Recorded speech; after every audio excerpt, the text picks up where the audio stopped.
Hi sir, this is Justin Jude Ibardinas from IT2R6. Today I'm going to present to you the first problem of our final PIT project, which is retrieve customers who purchase products from sellers located in a different city from the customer's city. So here I have the SQL code for this following question, which I have already pasted here in our query box. So if I try to run that one, the results would be the customer name, purchase ID, product name, seller city, and customer city. So before I give a breakdown of our result, let's go ahead and give a breakdown first of our SQL code. So first thing I did was to combine or concat customer first name and customer last name, then name it as customer name, then checkout ID since in the question it says that customers who purchase products. So the checkout ID as purchase ID, product name, then seller city as seller city. Then also the customer city from checkout. So since all of these values is not found directly in the checkout table, we use inner join to connect the following tables to the checkout table.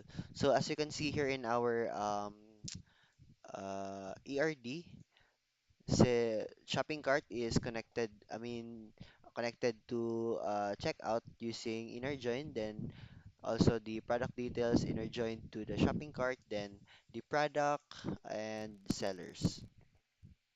So as we can see here in our code, inner join was used in the shopping cart, product details, product, seller, then customer. So in the last line of our code, we use where seller city is not equal to customer city.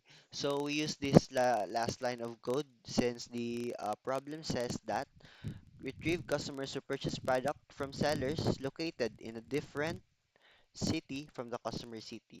So the word different meaning not equal. So different sellers with a different city with a customer city. So if we try to run this SQL code, we can see here the customer name, the customers, then the purchase ID, proof that it was purchased, the product name, the product here, then seller city, then the customer city. So as you can see here, the seller city and the customer city is not equal. So the the seller city is in Manila, then the customer is in Cagayan, Quezon, Baguio, Makati, Zamboanga, and so on and so forth. So we also have here the view for this following SQL statement and also the stored procedure. So I guess that is all for the first problem or final PIT project. Thank you so much for listening.